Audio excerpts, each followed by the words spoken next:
Stay with me. Here's the twist no one saw coming. Trump's most loyal defender, the man who kept the fire burning for years, is now quietly walking away. For a decade, Lindsey Graham was the one you saw at Trump's side, from Fox hits to NATO briefings, from Syria to immigration battles. He staked his entire political future on one wager: stay as close to Trump as possible and ride that wave to power. Now, amid the Greenland debacle and the war powers debate, Graham's tone has shifted. He's no longer echoing Trump's every word on force, but raising his voice on law, alliances, and the Senate's role. The real question isn't what did he say, but what finally cracked the stone-hearted loyalty of the most ardent Trump defender. This isn't just a senator taking issue with one policy. Lindsey Graham is the living embodiment of Trump's transformation in Washington. In 2016, he was one of Trump's harshest critics, labeling him dangerous and unfit. Then, when his own political survival was at stake, Graham flipped, becoming one of Trump's staunchest allies. In return, he earned Trump's endorsement, the backing of MAGA donors, and a smooth path to re-election in a fiercely red South Carolina. When someone so intertwined with Trump's inner circle starts to shift, it sends shockwaves across the Republican Party, like the sound of ice cracking beneath their feet. This is why Graham's story hits a nerve. For Trump supporters, his departure from the hardest edges of Trumpism feels like betrayal.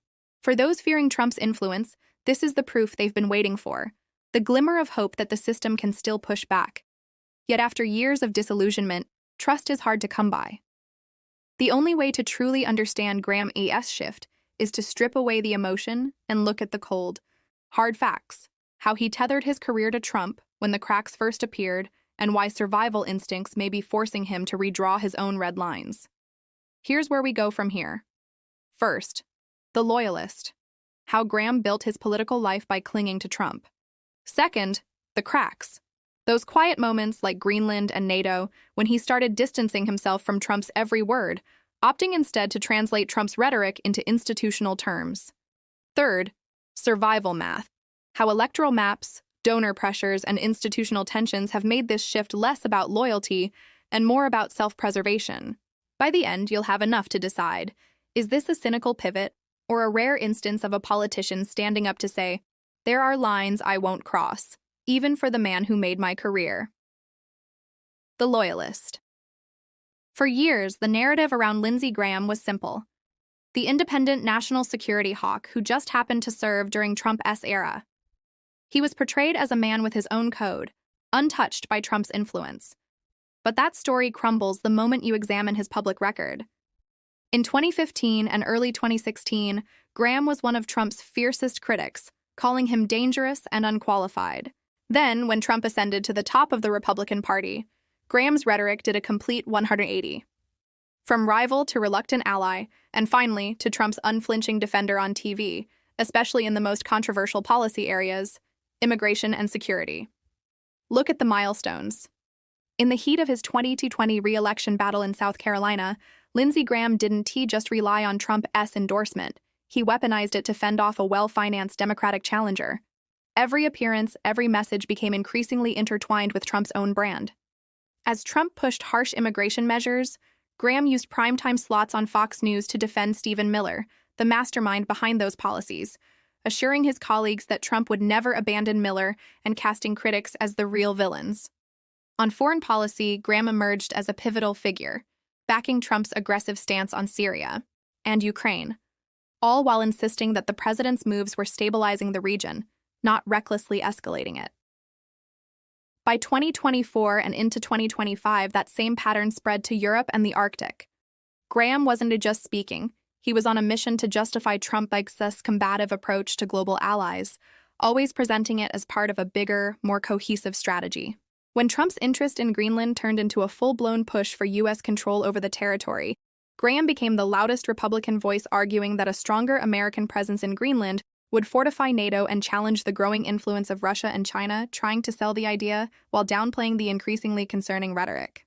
Behind those speeches and TV appearances lies a simple truth. In a deep red, pro-Trump state like South Carolina, opposing Trump comes with a steep cost. When Trump turns against a Republican, he's quick to back primary challengers and punish dissent. Conservative media, following Trump's lead, amplifies his message. For a senator like Graham, who relies on Republican primary voters and donors who tune into this media nightly, his unwavering loyalty was his shield. As long as he was seen as a champion of Trump, he reduced the chances of facing a serious challenge from the right, safeguarded his fundraising base, and secured his airtime to shape his own narrative. Now, imagine this in the most blunt terms. South Carolina isn't just any state. Here, being labeled a traitor by Trump on national TV isn't a simple insult. It's an open invitation for a more radical challenger to steal your job. Donors craving access to the White House follow Trump's every signal. Conservative talk shows seek out guests who mirror the president's views. By choosing to stand as close to Trump as possible, Graham wasn't just picking a side in a political debate. He was building a fortress in the middle of a political hurricane, betting that as long as he stayed under Trump's umbrella, the storm would spare him. But the flip side of that shelter is crystal clear. Had he broken with Trump in 2020, during the heart of his re-election, or even just after, he would have exposed himself to the exact same primary challenges and donor backlash that destroyed other Republican careers. Lawmakers who criticized Trump saw their influence erode or were driven out completely. Graham witnessed that play out in real time. His loyalty wasn't just emotional, it was a calculated defense against becoming the next cautionary tale. Picture this: a voter in upstate South Carolina telling a reporter, "I don't pay attention to everything Graham says. I just look at whether Trump still supports him."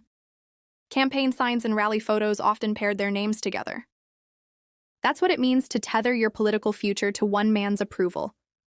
When that man falters, the rope pulls you down with him. The cracks. The conventional story suggests Graham suddenly turned on Trump, that one day he was the unwavering ally, and the next he walked away. But that's not how it happened. The signs of strain were there long before, especially when Trump-LS impulses collided with the core values of traditional national security hawks like Graham. NATO, the legal frameworks for the use of military force, and how America engages with its allies. Greenland stands as the clearest point of pressure.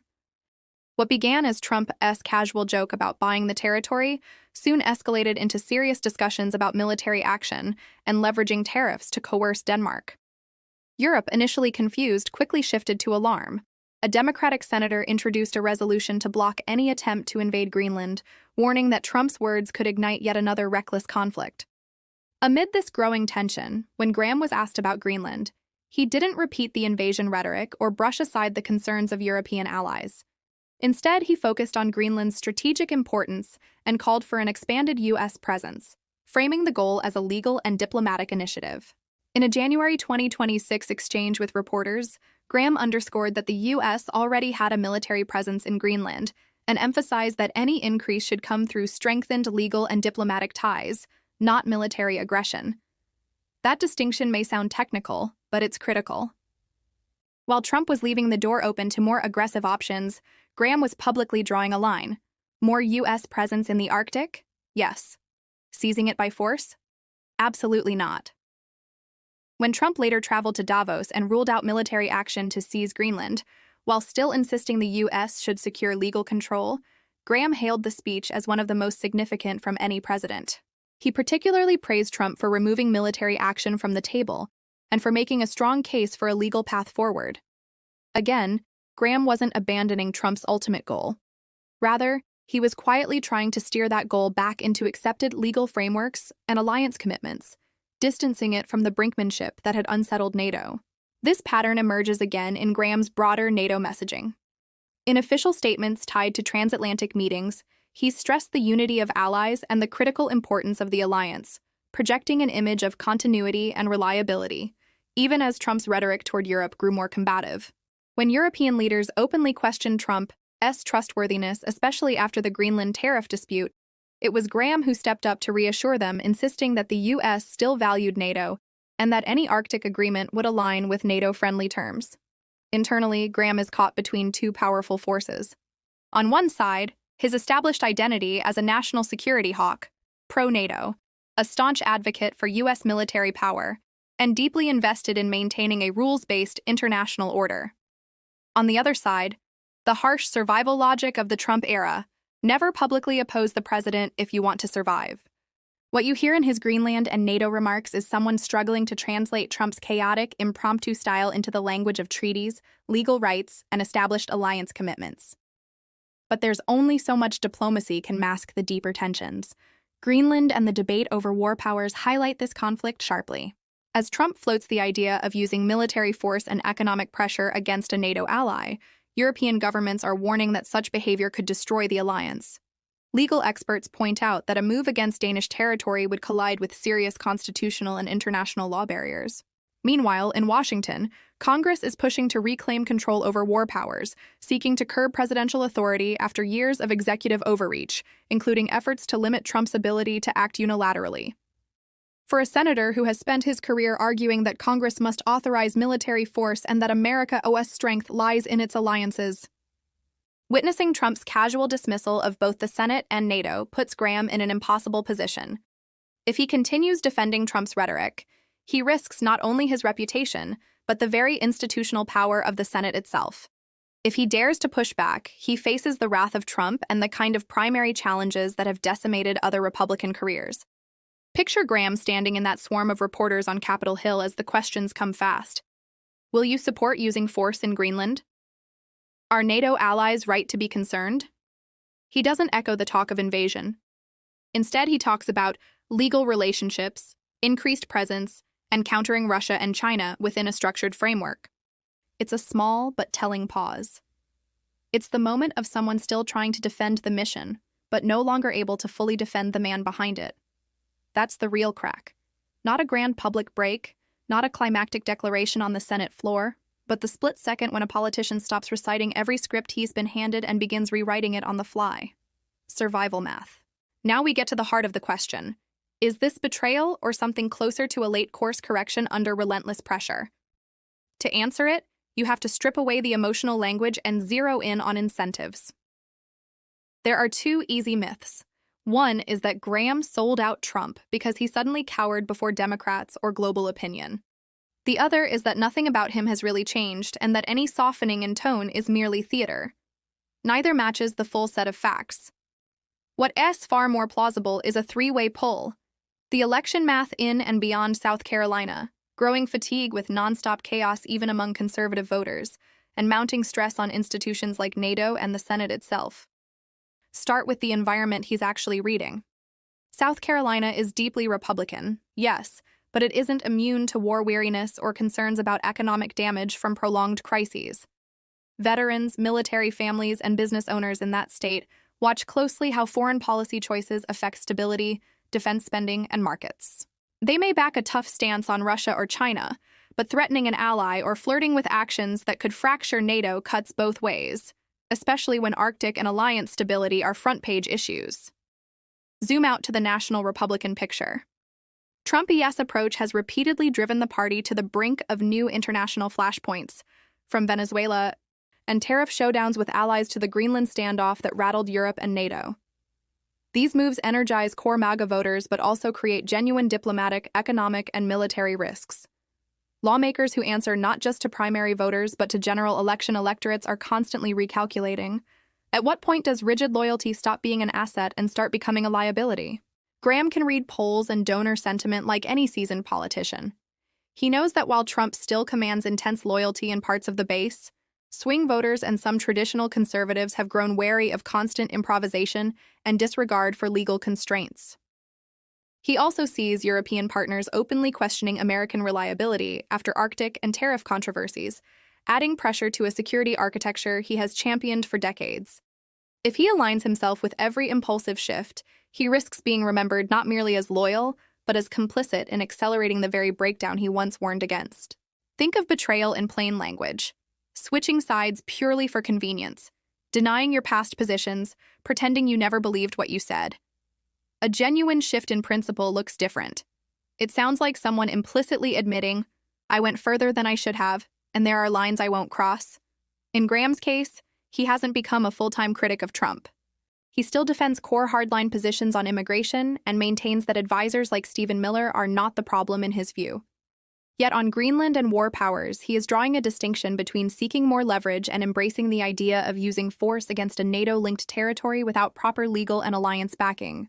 This isn't about abandoning the mission, it's about recalibrating how you pursue it. And that is what makes this moment more survival math than simple betrayal. A calculation rooted in electoral logic, institutional fear, and the growing realization that even the staunchest loyalty has its limits. That doesn't make him a hero. It does, however, signal a shift in his calculus. If he continues on his current, slightly more cautious path, he risks triggering Trump's ire, personal attacks, primary challenges, or even turning portions of the base against him. But he also opens the door to an alternative kind of support. Republicans and independents who are conservative on policy, but weary of chaos and willing to support some limits on presidential power. He also secures a part of his legacy as someone who, in certain moments, stood firm for NATO and the Senate's constitutional role. If Graham chooses to revert to defending every extreme statement and tactic, the short-term reward is obvious. Trump's praise, security among the most hardline voters, and continued access to friendly media. The long-term cost, however, is steep. History may remember him as the man who saw bright red lines, that allies' territory shouldn't be annexed by force and Congress must have a say in matters of war, but stepped over them anyway. For a politician who has spent decades branding himself as a serious voice on national security and law, that's not a small price to pay. Imagine a historian 2 decades from now writing the chapter on this era. They'll face a simple question. Who inside the Republican Party tried to slow the shift away from alliances and legal boundaries? Who will be remembered as one of the few senators who stopped short of endorsing the most dangerous impulses? And who will be remembered as one of the many who never said no? Graham knows that the choices he makes now will determine which list he ends up on. In this sense, Graham isn't just gambling with his next primary challenge. He's gambling with how history will record his career, summed up in 1 or 2 sentences that will outlast every cable segment he ever appeared in. Looking ahead, what happens between Graham and Trump in the next 30 to 90 days will likely follow a few plausible paths. One option is a symbolic break, nothing more. In this scenario, Graham continues to talk about legal frameworks for Greenland, advocates NATO unity, and makes it clear that he does not support the most extreme interpretations of Trump's rhetoric. But he stops short of leading any internal resistance. He still votes with Trump on most issues, avoids direct confrontations, and attempts to balance base loyalty with respect for institutions. For observers, this may look like a man trying to preserve some moral distance without significantly changing his party's trajectory. A second scenario might be what you could call the quiet leader. Here, Graham works behind closed doors, engaging with colleagues to shape war powers resolutions, Arctic security frameworks, and emergency powers debates, focusing on curbing the most reckless options. On television, he remains measured, avoiding direct attacks on Trump. On the Senate floor and in committee rooms, he votes and negotiates to strengthen Congress's role and reassure NATO allies. If you're watching for signs of this shift, don't expect a viral speech. Pay attention to how Graham votes on restrictions regarding Greenland, Venezuela, and any new uses of force, and how often he emphasizes the Senate's constitutional duties over the whims of one man. The third scenario involves a full public break. Although, based on everything we know, this seems less likely unless pressure intensifies. In this case, Graham would move beyond gently redirecting Trump-is rhetoric and explicitly state that he does not support certain decisions, such as threatening allies or bypassing Congress on war, and might even join bipartisan efforts to codify limits. Such a move would likely provoke Trump's wrath, based on his history of attacking Republicans who defy him. It is crucial to distinguish what has actually transpired from what some may hope or fear has happened. As of now, Graham continues to defend Trump vigorously on core issues such as immigration, and has recently told fellow Republicans on national television that attempting to push out a key Trump advisor like Stephen Miller is futile because the president's loyalty to him is unwavering. He also publicly applauded Trump's decision to rule out the use of force in Greenland, instead pursuing a legal framework, calling that Davos speech consequential and positive. Those are facts. What we haven't seen is a comprehensive denouncement of Trump's overall leadership or an effort by Graham to position himself as the face of internal opposition. There's been no major floor speech breaking from Trump's broader agenda, and no clear effort to lead a faction against him. That, too, is a fact. The broader implications reach far beyond Graham himself. Inside the GOP, Graham acts as a barometer. When someone with his record of loyalty begins to place even modest limits on what they're willing to defend, on how far they'll stretch legal language, or how far they'll go in echoing threats toward allies, it signals to other Republicans that the cost of total alignment may be rising. For more moderate or institution-minded members, this can open up the space to say no. For the most hardline Trump supporters, it looks like betrayal and becomes one more reason to push the party further into purity tests. For American democracy, the stakes are different. Systems built on checks and balances rely on members of the president's own party enforcing limits. When figures like Graham, whose careers are deeply tied to the president, start to reassert the importance of alliances, law, and Congress's role, however cautiously, that signals that those mechanisms still have some life left. But if that shift remains purely tonal, if talk of NATO and legalism doesn't translate into votes and concrete action, then the structural vulnerability remains. The system may appear to resist, but in practice, it continues to adapt to one man's impulses. What this means for you depends on who you are. If you're someone who opposes Trump and is exhausted by the last decade, it is tempting to latch on to any sign of Republican pushback as proof that the tide is finally turning. But after so many false starts, skepticism is natural. The safest approach is to ignore hopeful narratives and focus on hard behavior. Watch how Graham votes on specific measures, war powers restrictions, Greenland resolutions, and efforts to define or curb emergency powers. If you want to make an impact, direct your pressure at the decisions themselves, through emails, calls, and public questions asking, will you back this limit, yes or no? If you're a conservative who still believes in the foundational values of the Republican Party, but is exhausted by the chaos, the kind of person who hears, I can defend conservatism, I cannot defend chaos, and thinks, finally someone gets it. Graham's situation tells you something different. He is testing a message you might agree with. I am still on the right, but there are lines. If that's what you're hoping for more of, the signal isn't just what you post online, it's what you reward. Show up at town halls. Back candidates who tie their conservatism to legal principles and institutions, not just blind loyalty. Let your votes and donations show that there is room for a version of the party that doesn't thrive in constant crisis. If you're watching from outside the U.S. or through the lens of international alliances, figures like Graham are among the last bridges. When he pushes for NATO unity while trying to reconcile that with Trump's Greenland ambitions, he is sending a message to allies. There are still people in Washington who prioritize the alliance and the legal path. The health of that bridge is crucial. It will determine if moments like the Greenland crisis cause a collapse of trust or result in a renegotiated but enduring partnership. So where does this leave Graham? We've tracked him from the moment he pinned his survival on Trump's rise through years of amplifying and justifying some of the most controversial policies to this new, narrower path where he is trying to separate what he can still defend from what he cannot. The conclusion isn't simple. Lindsey Graham isn't just a cautionary tale about courage, nor is he a straightforward story of redemption.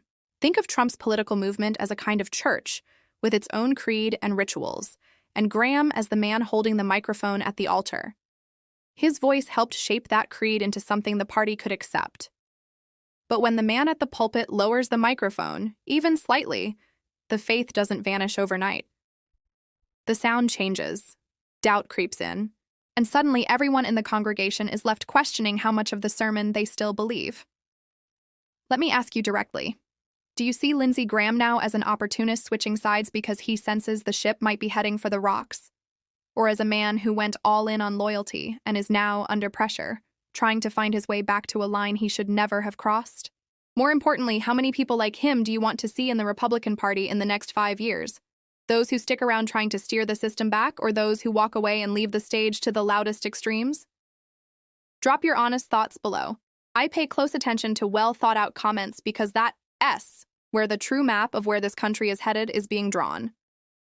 And if you were looking to understand the broader landscape, senators whose futures depend entirely on staying in Trump's shadow, those who could thrive without him, and the few who might already be planning their exit, stay tuned. Next, we'll lay out that map. Who is locked in, who isn't, and who might be the next to quietly blow out their own candle.